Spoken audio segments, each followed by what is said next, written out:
여러분들은 삶을 살면서 간절한 적이 있으십니까? 정말 간절하게?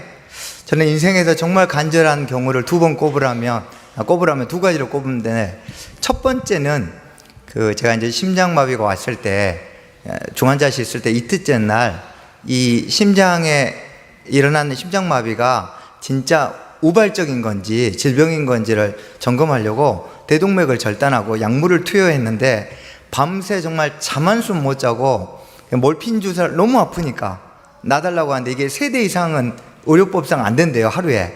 그래가지고 막 제가 중환자실에 떠내가려고 제발 좀 놔달라고 했는데 끝까지 안 놔주더라고요. 근데 이제 밤새 몰핀 2개를 맞고 뜬 눈으로 버티는데, 하나님 이것만 해결해 주시면 막 이게 입에서 절로 나왔는데, 그 다음날 되니까 마음이 다시 식어지더라고요. 그래서 참 간사하구나, 그런 경험이 하나 있고, 또 하나는 저희 아들 이제 아토피 때문에 하루에 막 2-3시간을 자면서 심할 때 한 몇 주를 그렇게 보내니까 사람이 이렇게 제정신이 아니더라고요. 그래서 주님 제발 이 밤이 빨리 지나가기를 하면서 기도했었는데요, 그 역시 얼마 지나니까 간절함이 또 사라지더라고요. 그래서 참 제 마음에, 우리가 정말 간절할 때 하나님을 부르는데 이 간절함이 왜 유지되지 않을까? 그리고 이 간절함이 왜 하나님 앞에 계속 지속되지 않을까? 늘 의문이 생겼어요. 근데 77절을 공부하다가 이게 해결됐습니다. 궁금하시죠? 네, 77절 들어갈 때 같이 살펴보겠습니다. 자, 그러면 레위기 23장 9절부터 우리 한번 본문을 같이 읽겠습니다. 9절 읽겠습니다. 시작. 여호와께서 모세에게 말씀하여 이르시되, 이스라엘 자손에게 말하여 이르라. 너희는 내가 너희에게 주는 땅에 들어가서 너희의 곡물을 거둘 때 너희의 곡물의 첫 이삭 한 단을 제사장에게로 가져갈 것이요, 제사장은 너희를 위하여 그 단을 여호와 앞에 기쁘게 받으심이 되도록 흔들되 안식일 이튿날에 흔들 것이며, 너희가 그 단을 흔드는 날에 1년 되고 흠없는 순양을 여호와께 번제로 드리고, 그 소재로는 기름 섞은 고운 가루 10분의 2 에바를 여호와께 드려 화제로 삼아 향기로운 냄새가 되게 하고, 전제로는 포도주 4분의 1 흰을 쓸 것이며, 너희는 너희 하나님께 예물을 가져오는 그 날까지 떡이든 볶은 곡식이든 생 이삭이든지 먹지 말지니, 이는 너희가 거주하는 각 처에서 대대로 지킬 영원한 규례니라. 아멘. 지금 9절부터 14절까지의 말씀은 우리가 평소에 잘 들어보지 못한 절기인데요, 초실절이라는 절기에 대해서 설명하고 있습니다. 이 초실절이라는 단어는 이 비쿠림이라는, 원래 첫열매라는 히브리어 비쿠리에서 파생된 단어인데, 이스라엘 땅에서 가장 먼저 추수하는 것을 하나님께 드린 제사, 이게 바로 초실절입니다. 처음 열매실, 그래서 처음 거둔 열매를 하나님 앞에 제사로 올려드립니다. 우리가 소위 첫열매 하죠. 이게 이제 개인의 첫열매가 있고 이스라엘 전체의 대표적인 첫열매가 있는데, 이 초실절은 이스라엘 전체를 대표해서 모든 이스라엘 땅에서 첫 번째로 곡식에다 낫을 대서 그것을 하나님께 드리는 제사입니다. 그래서 이거는 곡식과 과일 포함해서 첫 추수고, 특별히 이스라엘의 첫 추수는 보리입니다. 보리와 밀을 20일 간격으로 12월 초에 11월 말부터 보리를 파종하고 12월 초에 밀을 파종하는데, 약 한 4월 초 정도면 이제 보리 추수를 시작합니다. 그래서 한 20-30일 보리가 밀보다 빨리 추수하는데요, 그래서 보리를 하나님께 볶아서 드리는 제사입니다. 기간 잘 안 보이시나요? 네, 제가 혹시 몰라서 표를 여러분 나누어 드린 거에다가 했는데, 한번 보시면서 표를 참조하세요. 이 기간이, 초실절 기간이 아주 짧습니다. 보시면, 이게 안 보이시면 여기 표 보세요. 나눠드린 거. 14번째 날 저녁이 유월절입니다. 그런데 이날은 동시에 무교절이기도 합니다. 그러니까 다시 말해서 저번에 말씀드렸죠. 저녁부터 시작해서 다음날 저녁까지가 하루입니다. 자, 그러면 14일 날 양력으로 14일 날 해가 점점 어둡더니 이제 이 입구에다 실을 매달았는데 이 실이 안 보일 때쯤에서 이제 저녁입니다. 그때부터 다음날까지 해서 다음날 실이 안 보일 때쯤까지 하루인데 14일부터 15일까지 양일에 걸쳐서 이 하루 14번째 날인데 양력으로 14일 날 저녁부터 해서 자정까지가 유월절입니다. 그 다음날 15일은 유월절 아닙니다. 그래서 유월절은 당일 저녁 유월절 만찬부터 해가지고 정확하게 하면 오후 3시에 양을 잡습니다. 유월절 양을. 그때부터 이제 유월절 준비를 해서 해가 딱 지면 유월절 만찬을 시작하고 그날 자정까지 해서 유월절 만찬이 싹 끝납니다. 그래서 유월절은 아주 짧습니다. 그런데 무교절은 언제부터일까요? 이 만찬 시작하는 저녁 때부터 무교절입니다. 그래서 양력으로 15일도 무교절이고 14일 저녁도 무교절입니다. 정리하면 14일 저녁은 유월절이기도 하고 무교절이기도 합니다. 그런데 15일 날은 낮은 유월절은 아니고 무교절입니다. 그래서 그 부분을 잘 구별하시면 되겠습니다. 그래서 왜 이날이 유월절도 되고 무교절도 되냐면 누룩 없는 빵을 먹는 시점부터가 무교절이에요. 그런데 유월절 만찬의 4가지 음식 중에 맞자 누룩 없는 빵이 올라오죠. 그래서 유월절 겸 무교절입니다. 성경을 보면 특히 신약 성경에 무교절이 이르니 곧 유월절이라 유월절에 잡히셨는데 무교절을 준비하더라 막 혼용해서 썼어요. 왜냐하면 날이 겹치기 때문에요. 자, 무교절 첫날 하고 나면 그 다음에 이제 15일 날 저녁부터 해가지고 16일 날 저녁까지 해서 이날이 성의 첫날인데 첫날은 안식일로 지킵니다. 자, 그러면 예수님이 14일 날 오후 3시에 해가 어두워지고 하면서 운명하셨죠. 그리고 하루 항상 유대인들은 저번에 우리 선교사님 사경회 때 말씀하신 것처럼 그 당일을 하루 이틀 이렇게 세거든요. 그래서 하루 이틀 그리고 이제 안식일 다음날 새벽 해서 총 3일 만에 부활하셨습니다. 근데 시간으로 따지면 한 2시간 정도밖에 안 됩니다. 실제 3일이지만. 그래서 이 안식일 다음날 새벽이 초실절입니다. 딱 그 새벽 동틀 때 이때가 초실절입니다. 그래서 초실절은 시점은 아주 짧습니다. 그런데 이 초실절 제사를 드리는 그 시점이 그날이 또 맥추절입니다. 왜냐하면 보리를 추수했기 때문에 맥추절이에요. 또 이날이 칠칠절입니다. 칠칠절은 총 49일의 기간이 칠칠절이기 때문에 이날이 칠칠절 첫째 날입니다. 그러니까 이스라엘 절기에 이렇게 한 날이 3개의 절기가 다 포함된 건 이때가 유일합니다. 그래서 초실절 제사를 끝나자마자 바로 칠칠절이 시작됩니다. 그래서 여기 보시면 종교적 관점과 농사적 관점이 있습니다.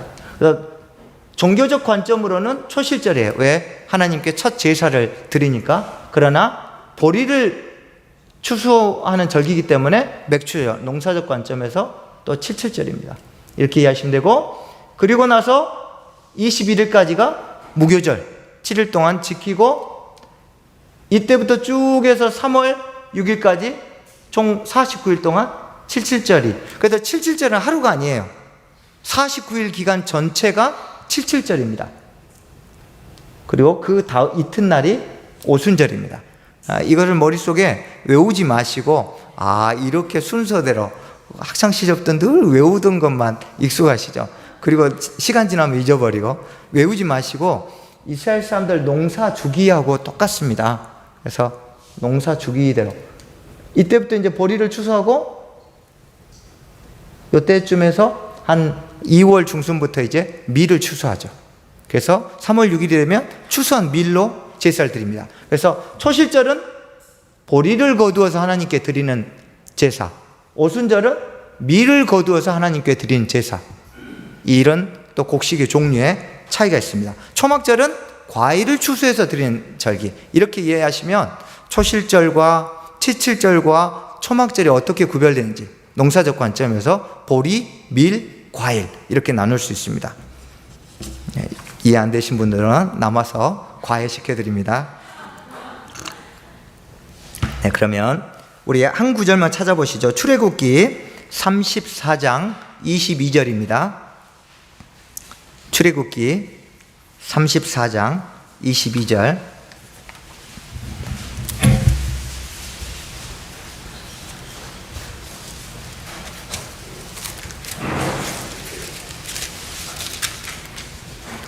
다 찾으셨으면 한 목소리 읽어주세요. 시작.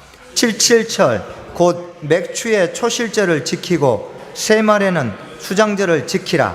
그러니까 그 연말에는 수장절을 지키라 했으니까 이건 좀 다른 이야기죠. 그러나 칠칠절 곧 맥추 그리고 초실절 한 날을 지금 세 개의 절기라고 이렇게 성경에 표시하고 있습니다.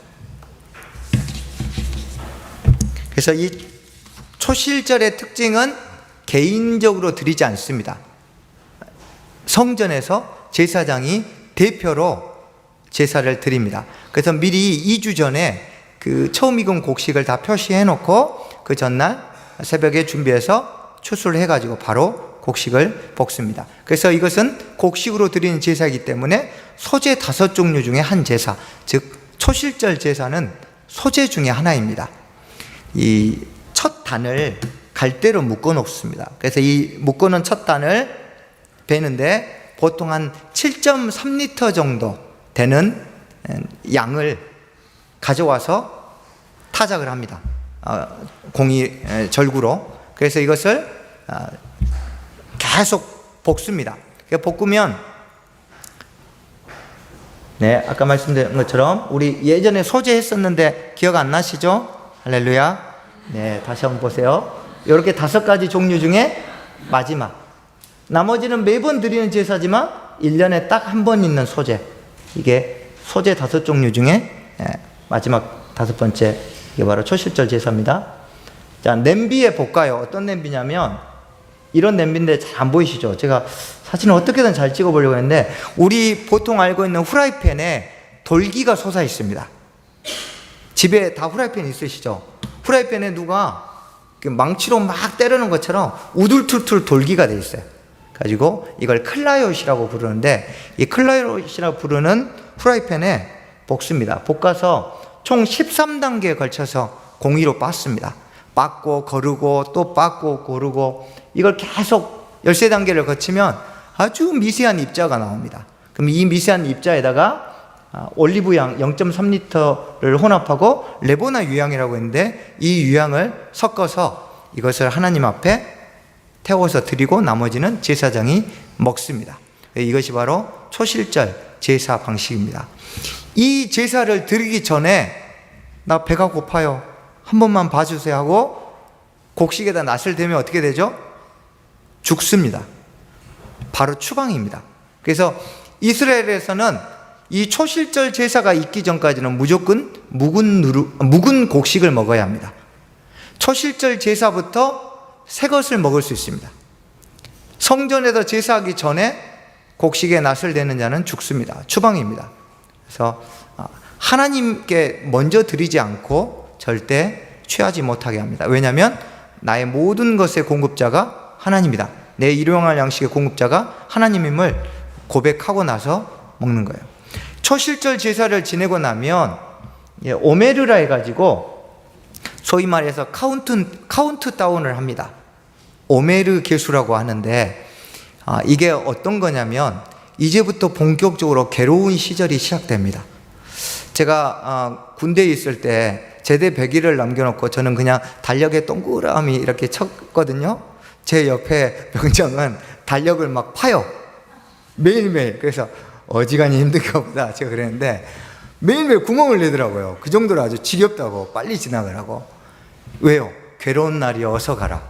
이제부터 49일 동안은 빨리 제발 이 기간이 지나갔으면. 그래서 카운트다운, 이걸 오메르 계수라고 합니다. 원래 이 오멜, 이거는 그 부피, 호멜, 그 오멜 또는 뭐 이런 액체의 양을 재는 단위예요. 그래서 이때부터 이제 매번 하나님 앞에 날짜를 49일, 48일, 47일 이렇게 마치 액체를 그 큰 우물에 물을 퍼내듯이 계속 날짜를 줄여갑니다. 이걸 오메르 계수라고 하는데요.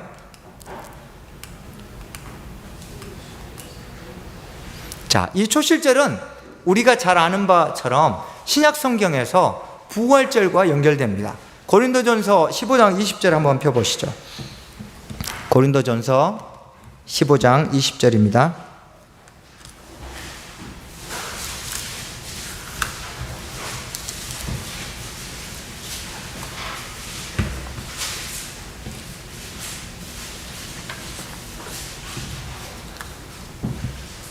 찾으셨으면 함께 읽어주세요. 시작. 다시 살아나사 잠자는 자들의 첫 열매가 되셨도다. 여기서 첫 열매가 바로 이 비쿠림 이것을 번역한 거예요. 그러니까 잠자는 자들의 초실절이 되셨도다. 초실절 제사의 제물이 되셨도다. 그래서 하나님 예수 그리스도께서 이 겨울은 죽음이에요. 근데 이제 봄이 돼서 첫 추수를 시작하면서 살아난 부활을 상징합니다. 그래서 예수 그리스도께서 이 부활의 기쁨을 우리에게 드러내시려고 첫 부활의 열매가 되셨음을 고린도전서를 통해서 이야기하고 있습니다. 이 고린도전서에 나오는 이 부활의 장면이 초실절 제사하는 장면하고 똑같은데요. 이제 성전에서 아침에 초실절 그 첫 보리를 추수한다고 알리면 많은 사람들이 새벽부터 나와가지고 그 제사장 무리를 따라갑니다. 그래서 제사장이 낫을 들고 단을 딱 치면 일제히 박수를 치고 막 환호를 하면서 할렐루야 하나님을 찬양합니다. 그것처럼 예수 그리스도께서 부활하실 때 천군 천사들이 함께 기뻐하고 즐거워하는 모습들을 그대로 연상할 수 있습니다. 그래서 이 부활의 기쁨이 나의 사망을 깨고 하나님께서 내게 생명을 새롭게 주신 것에 대한 기쁨들이 이 초실절의 정신들이 부활에 그대로 살아남아 있습니다. 그러면 이 부활이 우리 삶에 어떤 효력이 있을까요? 우리가 부활 이야기를 많이 하는데 여러분 부활절 하루 말고는 부활에 대해서 별로 신경 안 쓰시죠? 근데 부활이 왜 우리에게 중요한가요? 부활이 우리에게 세 가지를 증명하기 때문입니다. 첫 번째, 예수 그리스도께서 부활하지 않으셨으면 그분이 죄가 없으신 하나님의 아들이란 걸 어떻게 알 수 있을까요? 부활하신 거 보니까 이분이 죄 없는 분이셨구나, 이분이 하나님의 아들이시구나 라는 걸 우리가 알 수 있죠.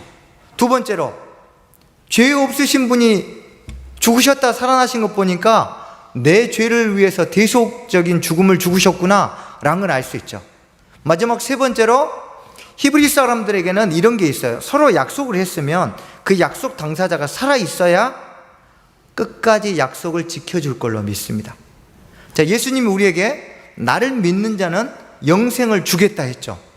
그러면 예수님이 우리에게 영생을 주실 걸 우리가 어떻게 믿습니까? 그분이 지금도 살아 계셔야 그 약속을 성취해 주실 걸 믿을 수 있는 거예요. 그래서 부활은 하나님이 예수 그리스도가 우리에게 약속하신 것을 영생뿐만 아니라 모든 약속을 이루어 주시는 분인 것을 증명합니다. 그래서 이 부활이 우리에게 주는 세 가지, 하나님의 아들 되심과 우리가 더 이상 이제 정죄에 사로잡히지 않아도 되죠. 우리 죄를 대속해 주셨으니까. 그리고 우리가 약속을 이행하시는, 약속을 지키시는 그 예수님에 대한 분명한 우리 안에 입증이 되었기 때문에 믿고 기도할 수 있는 거죠. 그래서 부활신앙이란 건 단순히 부활절 때 그냥 한번 부활하신 예수님 찬양하고 끝난 것이 아니라 매일의 삶에서 죄 없이 우리 가운데 오신 성령께서 하신 하나님의 아들 예수 그리스도를 붙드는 신앙, 죄에서 자유케 되는 신앙, 그리고 약속한 바를 이루실 걸 믿고 간구하는 신앙, 이게 바로 부활을 믿는 자가 자신의 일상생활에서 부활의 효력을 누리며 사는 삶을 사는 겁니다. 그래서 유대인들에게 부활은 구원의 완성이었습니다. 그래서 부활을 통해서 하나님이 이루고자 하는 모든 구원이 완성된다고 믿었습니다. 자, 그 다음 우리 9절부터 21절까지 우리 77절 대해서 한번 살펴보겠습니다. 15절부터 함께 읽겠습니다. 시작. 안식일 이튿날 곧 너희가 요제로 곡식단을 가져온 날부터 세워서 7 안식일의 수요를 채우고 7 안식일 이튿날까지 합하여 50일을 계수하여 새 소재를 여호와께 드리되 너희의 처소에서 10분의 2 에바로 만든 떡 2개를 가져다가 흔들지니 이는 고운 가루에 누룩을 넣어서 구운 것이요 이는 첫 요제로 여호와께 드리는 것이며 너희는 또 이 떡과 함께 1년 된 흠없는 어린 양 7마리와 어린 숫소 1마리와 순양 2마리를 드리되 이것들을 그 소재와 그 전제 제물과 함께 여호와께 드려서 번제로 삼을지니 이는 화제라 여호와께 향기로운 냄새며 또 순염소 하나로 속죄제를 드리며 1년 된 어린 순양 2마리를 화목제물로 드릴 것이요 제사장은 그 첫 이삭의 떡과 함께 그 2마리 어린 양을 여호와 앞에 흔들어서 요제를 삼을 것이요 이것은 여호와께 드리는 성물이니 제사장에게 돌릴 것이며 이날에 너희는 너희 중에 성회를 공포하고 어떤 노동도 하지 말지니 이는 너희가 그 거주하는 각처에서 대대로 지킬 영원한 규례니라. 아멘.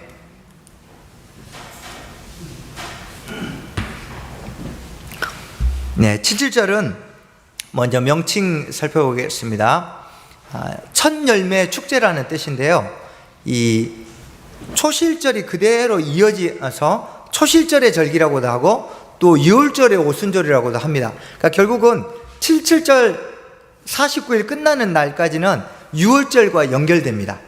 그래서 어떤 유대인들은 아주 강경한 유대인들은 아예 유월절부터 77절까지를 하나의 절기로 보기도 합니다. 그런데 이 77절은 개인의 초실절입니다. 아까 초실절은 성전에서 대표로 제사장이 드리는 절기라면 이 77절은 각자가 자기 처소에서 거둔 첫 열매를 하나님께 개인적으로 드리는 것이기 때문에 개인의 초실절이라고도 부릅니다. 그리고 보리를 거두어드리기 때문에 맥추의 초실절이라고도 명명합니다. 아까 보여드렸던 것 중에 77절 첫날부터 시작합니다. 저번에도 한번 유월절 때 말씀드렸지만 이스라엘 백성들이 유월절 절기에 올라오는데 보통 한 일주일에서 열흘 걸립니다. 올라와서 일주일 정도를 지냅니다. 그리고 정리하고 다시 내려가면 또 일주일에서 보름 정도 걸립니다. 원래 장정 같은 경우는 아주 위에 갈릴리 지역도 한 3일에서 4일 걸리지만 자녀들과 이렇게 함께 이동하기 때문에 일주일 정도 소요되는데 그 기간을 다 합치면 예를 들어 일주일 머물고 돌아가는데 일주일 하면 총 3주입니다. 그러면 가자마자 바로 보리 추수를 해요. 근데 이 보리 추수한 걸 가지고 다시 예루살렘에 올라온다? 이것은 밀 추수를 포기하는 거예요. 근데 유대인들의 주식은 무엇입니까? 7가지가 있는데 곡식은 보리와 밀입니다. 그런데 이 중에 보리는 밀을 추수하기 전까지만 먹어요. 밀을 추수하면 그때부터 보리는 다 동물의 사료로 사용합니다. 아니면 가난한 자에게 구제 용도로. 그래서 실제 거의 대부분은 밀을 먹는데 춘궁기 때만 보리를 먹습니다. 그러므로 중요한 것은 밀 추수인데 다시 77절 제사를 지내려고 올라오면 밀 추수를 포기하는 거예요. 이거는 먹고 사는 것을 포기하는 것과 같습니다. 그래서 농사의 주기에 따라 이루어졌기 때문에 산헤드린 공의에서 나중에 이것을 좀 조정을 합니다. 그래서 제물을 드릴 때는 77절 제사는 예루살렘에서 하루 거리에 있는 사람들만 드리게 돼 있습니다. 이걸 좀 살펴봐야겠네요. 우리 구약 성경에 보면 오순절이라는 단어가 나올까요? 안 나올까요? 안 나오니까 제가 이렇게 물어보겠죠. 네. 구약 성경에서 오순절이라는 단어를 찾아오면 제가 10억을 드리겠습니다. 네. 100억도 드릴 수 있습니다. 구약 성경에는 오순절이라는 단어가 절대 나오지 않습니다. 그냥 49일 그 다음 이튿날이라고 표현되어 있지 오순절이라고 기록되어 있지 않습니다.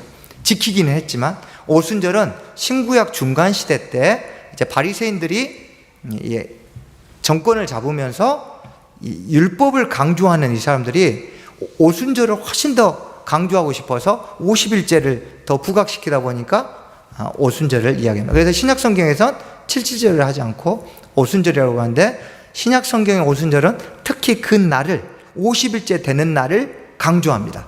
그러나 구약의 7절은 전체 49일 전체를 다 강조합니다. 그래서 구약에서 7절, 신약에서 오순절 같지만 좀 다르다 이렇게 이해하시면 되겠습니다. 추수를 해가지고 개인의 초실절로 드릴 때, 자, 여러분이 만약에 지금 뭐 열심히 그 텃밭에서 막 농사 지은 분도 계시죠? 제가 한번 박동희 형제님 여쭤볼게요. 쫙 다 뿌리셨는데 나중에 추수할 때 뭐가 첫 번째 그 자란 건지 구별할 수 있으세요? 대단한 농부십니다. 그러나 한 5마지기, 10마지기 계속하면 헷갈리기 시작하겠죠. 그래서 가장 먼저 곡식 열매가 익으면 그 단을 갈대로 묶어 놓습니다. 그래서 갈대에다가 먹물로 만물이라고 새겨 놓습니다. 또는 이제 그 꿀로 글자를 적어 놔요. 그럼 벌레가 파먹죠. 그럼 그게 글씨가 그대로 남아 있어요. 시간이 지나도. 그래서 만물을 구별하기 위해서 각각의 곡식 중에 이제 쭉 밭을 살펴보다가 첫 번째 연글어서 탁 알곡이 생기면 거기에다가 갈대로 묶어서 만물이라고 합니다. 이건 아무도 건들지 못합니다. 과일도 마찬가지입니다. 올리브 한 알 크기가 딱 열리면, 과일 형태가 딱 잡히면 거기에다가 갈대로 묶어서 만물이라고 이렇게 표시를 해놓습니다. 그래서 그렇게 표시해 놨던 것을 이제 추수 때 가장 먼저 추수해서 하나님께 드립니다. 그래서 곡식은 보리와 밀을 추수하는데, 예루살렘 안에서 하루 거리에 있는 사람들은 추수를 해가지고 77절을 드리고 오는데, 그 지역 밖에 있는 사람들은 그러면 어떻게 할까요? 이것을 추수해가지고 광에다가 잘 이렇게 고이 모셔 놓습니다. 그럼 이제 바짝 마르겠죠. 나중에 과일을 추수하면 순서대로 썼습니다. 보리 추수한 거 밑단 깔고, 그 다음 밀 추수한 거 깔고, 그 다음 추수한 순서대로, 과일 순서대로 광주리 안에 담습니다. 그 다음 비둘기 두 쌍이랑 해가지고 광주리에 이고 예루살렘으로 초막절 때 올라갑니다. 그래서 보관해 뒀다가 하루거리 이상인 사람들은 초막절 때 이 개인의 초실절 제사까지 같이 드립니다. 그래서 초막절 올라가면 먼저 개인의 초실절, 77절 제물을 올리고, 그 다음 초막절 과일을 하나님께 올리는, 또 과일의 초실절을 드립니다. 이렇게 순서대로 하나님께 드리게 되어 있습니다. 네, 여기 보시면 여기 좀 갈대 보이시죠? 이게 석류인데, 석류가 이제 올리브 한 알 정도 크기 됐을 때 갈대를 묶어서 표시해 놓습니다. 그래서 이게 자라면 요것을 가장 먼저 따가지고 바구니에 넣습니다.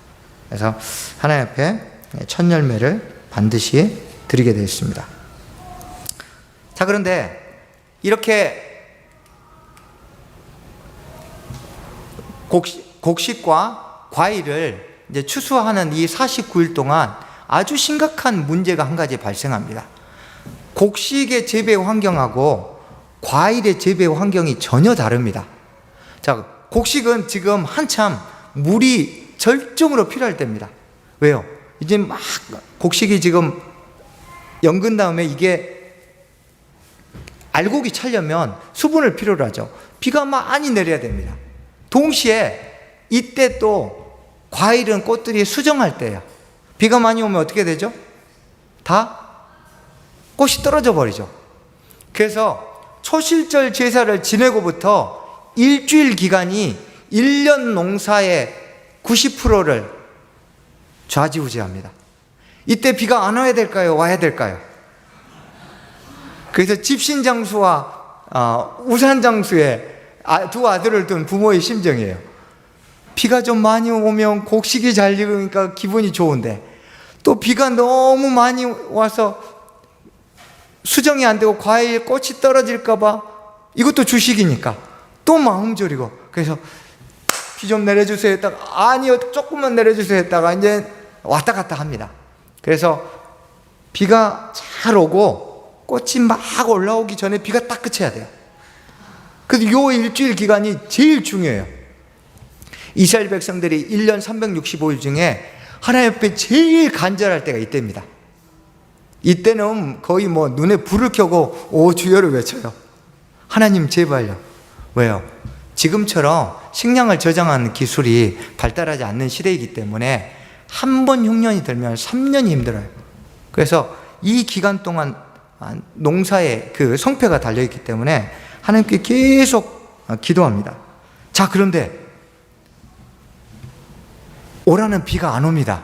그럼 어떡할까요? 바알에게로 달려갑니다. 그래서 우리가 구약 성경 읽다 보면 도대체 이스라엘 백성들이 왜 이렇게 바알 숭배에서 못 헤어나오나? 1년 중에 바알 숭배는 다 이때 합니다. 49일 동안. 나머지는 바알 숭배 그렇게 많이 하지 않아요. 가장 간절할 때 가장 바알 숭배가 극심합니다. 왜 그럴까요? 우상 숭배란 건, 여러분 우상 숭배 왜 한 줄 아십니까? 하나님께 간절함이 없어서요? 아닙니다. 우상 숭배는 간절함이 없어서 안 하는 게 아니라 간절함의 방향이 잘못되었기 때문에, 간절함의 방향을 트는 게 우상 숭배예요. 내 온 몸과 마음과 삶을 다해서 가던 게 하나님 응답 안 하니까 이걸 그대로 방향을 트는 거예요. 점집으로 갑니다. 아니면 내가 믿던 사람에게 줄을 댑니다. 이게 다 우상 숭배죠. 내가 의지한 돈으로 내 간절함을 쏟아붓습니다. 그래서 간절함의 정도가 중요한 게 아니라 간절함의 초점, 간절함의 방향이 어떠하느냐가 신앙에 중요해요. 근데 우리는 많이 간절함을 크게 하는 데만 관심 있지, 내 간절함이 정도를 걷고 있는가, 내가 바른 방향을 향해서 간절하고 있는가 굉장히 신경 쓰지 않습니다. 근데 정말 중요한 건 내가 추구하는 간절함이, 이걸 다시 다르게 표현하면 간절함이 유지되려면, 아까 제가 설교 초반에 이 간절함이 왜 유지 안 되나요? 초점이 흐려지기 때문입니다. 자, 보세요. 처음에는 왜 간절합니까? 비가 왔으면 해서, 또 비가 안 왔으면 해서, 그래서 간절해지죠. 그런데 비가 와야 될 때 안 오면 어떻게 해요? 실망하죠. 근데 이럴 때도 바알에게 달려가지 않고 내 간절함을 유지하려면 어떻게 하죠? 간절함의 초점이 비가 아니라 하나님이어야 돼요. 간절함의 초점이 돈이 아니라 하나님이어야 돼요. 간절함의 초점이 내 고난의 문제를 해결하는 것, 내가 요구한 것이 응답되어지는 게 간절함의 포커스가 아니고, 그것과 상관없이 하나님이 내 하나님이 되는 게 내 간절함에 하나님께 포커스를 맞춰야 응답의 유무와 상관없이 계속 하나님 앞에 머물러 있을 수 있는 거예요. 대부분 이스라엘 백성들이 비 자체, 먹고 사느냐 문제에 초점을 맞추니까 하나님이 조금만 이걸 안 들어주면 바로 그냥 이 간절함의 방향을 틀어버리게 된 겁니다. 그래서 우리의 삶에도 칠칠절과 같은 기간들이 많이 찾아옵니다. 이것도 이렇게 해줬으면 좋겠는데, 이것도 이렇게 해줬으면 좋겠는데, 이 두 가지 앞에서 다 해줬으면 좋겠는데, 하지만 하나님이 어떨 땐 하나만 들어주시거나, 또는 둘 다 안 들어주시거나, 또는 둘 다 들어주시거나, 둘 다 들어줘도 문제예요. 이제 더 이상 기도할 거리가 없어졌네요. 그래서 간절함의 포커스가 우리가 정확하게 하나님께 맞춰줘야지만 우리의 요청이 들어지든 들어지지 않는 것과 상관없는 겁니다. 이런 괴로운 날이기 때문에 기도하면서 어서 이 날이 지나가기를 하고 카운트다운 하는 거예요. 우리가 전에 번제 배울 때 성전 안에, 그 성막 안에 기구의 배치를 좀 살펴보았는데 이게 농사하고 아주 밀접하게 관련이 되어 있습니다. 이게 잘 보시나요? 이게 지금 포도가 딱 초실절 지나고 일주일 후부터 수정하려고 꽃들을 피는 거예요. 이 시기 때 비 오면 이게 다 떨어져 버린 겁니다. 이게 바알과 아세라 상입니다. 이게 바알의 특징은 이 남자의 성기예요. 그리고 아세라는 유방. 그래서 이 바알 숭배는 어떻게 이루어지냐면 하나님께 비를 구하고 계속 구하다가 비가 안 오잖아요. 때에 맞춰서 안 오잖아요. 또는 우박이 내려서 농사를 망치잖아요. 이런 어려움이, 자기의 요구가 들어지지 않으면 바알 신전으로 달려갑니다. 그럼 바알 신전에서 제물을 바치고 거기에 있는 여사제와 성관계를 합니다. 이 당시 가나안의 사람들은 신들을 흥분하게 해서 성관계를 맺게 해야 그 분빗물이 비로 떨어진다고 여겼어요. 이스라엘 백성들도 하나님 응답하지 않으면 가서 이런 음란함들. 그래서 이 시기가 음란함이 온 이 가나안 땅에 퍼지는 시기예요. 그래서 이 바알과 아세라 우상이 만연할 때가 777 기간입니다. 자, 성소의 기구 배치도를 보면 성소는 오른쪽 동쪽에서 이렇게 쭉 들어가는데요. 위에 보면 떡상이 있습니다. 이쪽이 올리브 기름을 채운 등잔대가 있습니다. 자, 여기가 동쪽이니까 서쪽, 남쪽, 북쪽이겠죠. 남쪽에 뭐가 있나요? 올리브. 북쪽에 떡상. 왜 이렇게 배치해 놨을까요? 이스라엘에서는 비구름은 어디서 옵니까? 북쪽 고온 다스반 지중해 바람과 고원 지역에서 바람이 불면 비바람을 몰고 옵니다. 그래서 북쪽에서 바람이 불어야 곡식이 잘 자라면 이 곡식으로 추수한 것을 떡을 만들어서 하나님께 드리는 거예요. 그래서 이걸 북쪽에다 배치합니다. 그리고 남쪽에 올리브, 남쪽에서 따뜻한 바람이 불어야 과일이 잘 자랍니다. 그러면 올리브가 잘 자라면 이걸로 기름을 짜서 하나님께 등잔대를 키웁니다. 그러니까 이 성전의 모든 배치가 다 어떻게 연결되어 있습니까? 이 사람들의 농사, 주기, 일상생활과 밀접하게 관련이 있어요. 7.7절이 우리에게 주는 교훈 중에 하나는 과연 우리의 신앙생활, 우리의 교회 생활이 일상생활과 어떻게 연결이 되느냐예요. 교회 생활 따로, 일상생활 따로, 신앙생활 따로 연결이 안 돼요. 교회에서 내가 받은 바 은혜가 가정으로 연결 안 되고, 일상에서 고민한 것들이 신앙으로 연결 안 되고, 다 따로따로입니다. 7.7절 기간은 하나님 이걸 가르쳐 주세요. 신앙과 일상과 공동체성이 어떻게 어우러져야 되는가. 여러분 삶은 어떠세요?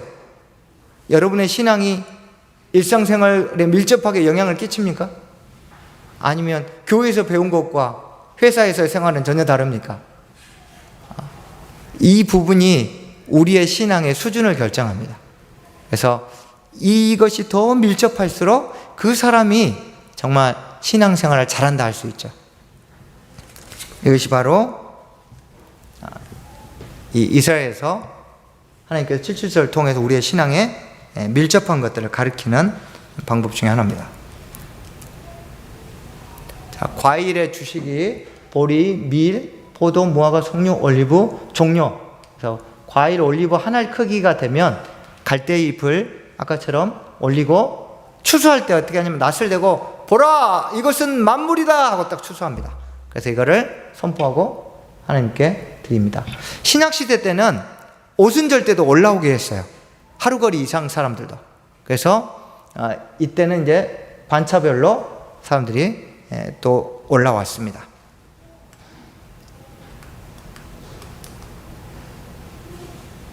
네, 시간이 너무 많이 지나서요. 오순절은 다음에 하도록 하겠습니다. 원래 오순절까지가 딱 아니 제가 5분만 더 하겠습니다. 네, 양해 부탁드립니다. 이게 흐름이 끌어져서 오순절이 명칭이 굉장히 많은데 아째렛 이게 일곱 안식일 이튿날 즉 77에 49 다음 날 50일째 그런 뜻이에요. 보통은 이제 샤부옷 그런데 이게 윅 그래서 일곱 주 그런 뜻이고 이게 이제 신약 성경에서는 50일째 절기 이렇게 표시됐습니다. 오순절의 특징 중에 하나는 두 개의 빵입니다. 이 오순절에만 이 누룩을 허용했어요. 3대 절기 중에 오순절에는 누룩을 허용했습니다. 왜 그럴까요? 다른 절기는 다 성전 안에서 이거를 각각 집에서 당일날 반죽을 하는데, 이 오순절 제사 때 올려드리는 빵만큼은 각각 다른 장소에서 미리 준비합니다. 미리 반죽해내니까 당연히 발효가 되겠죠. 그래서 오순절은 누룩을 허용했습니다. 또 하나는 이건 하나님께 드리는 기쁨의 축제이기 때문에 부풀려서 많이 먹을 수 있도록 누룩을 허용했습니다. 그래서 무사히 곡식을 추수하게 하심에 대한 감사의 의미가 하나 있고, 또 하나는 유대 랍비 전승에 하면 모세가 십계명 돌판을 받았을 날이 3월 6일입니다. 그런데 바로 이스라엘 백성들이 그 3월 6일 날 율법을 받았는데 이 오순절 날이 딱 3월 6일이에요. 그래서 이 모세의 율법을 강조하기 위해서 십계명 두 돌판을 의미한 두 개의 빵을 만듭니다. 그게 바로 이렇게 돼 있어요. 꼭 교자상 같죠? 두께가 한 10cm 정도 됩니다. 그래서 이렇게 크게 만들어요. 이걸 이제 가족들끼리 다 나누어 먹죠. 그래서 이 오순절 빵을 통해서 무엇을 가르치냐면, 유대인들에게 하나님께서 히브리 사람들에게 율법을 주신 목적은, 율법 안에 무엇이 있나요? 하나님의 뜻이 담겨 있어요. 너희는 선택된 백성이니까 하나님의 뜻을 모든 만국에게, 백성들에게 보여주는 모델이 되어라 라고 했는데, 이 사람들이 그 본질은 잊어버린 채 그 지키는 거에만 급급해요.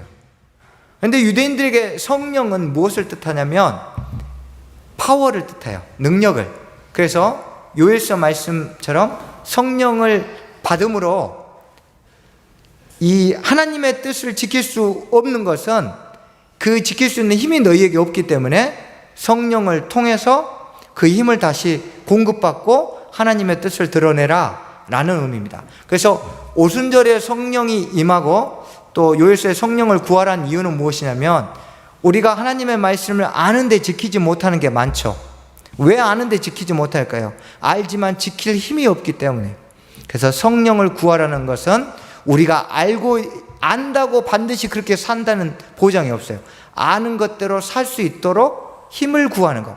그래서 성령을 구한다는 건 하나님의 뜻대로 살 수 있도록 내게 능력을 주십시오 하고 성령의 충만을 구하는 겁니다. 이게 오순절이 우리에게 신약시대에 주는 교훈입니다. 같이 말씀. 이게 이제 이 토라인데요.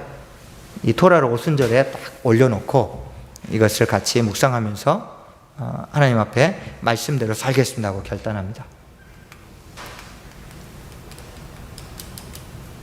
네, 교훈 보겠습니다. 초실절은 우리 같이 한번 기도하겠습니다. 시간이 지나서 한 가지만 놓고 기도할게요. 여러분, 하나님 앞에 간절하십니까? 저마다 각자의 기도의 제목들이 있고, 오늘도 우리 삶에 이러이러한 것들 하나님이 이루어 주셨으면 주님 이런 것 좀 열어주십시오 기도하는 게 있을 겁니다. 여러분의 기도의 초점이 그 문제가 해결되는 것입니까? 아니면 그곳에 하나님의 임재가 나타나는 것입니까? 내 삶에 하나님의 하나님 되심을 보는 것이 목적입니까? 아니면 단지 문제가 해결되는 것입니까? 우리의 초점이 무엇이냐에 따라 우리의 간절함의 방향이 결정됩니다. 우리 이걸 놓고 함께 기도하겠습니다.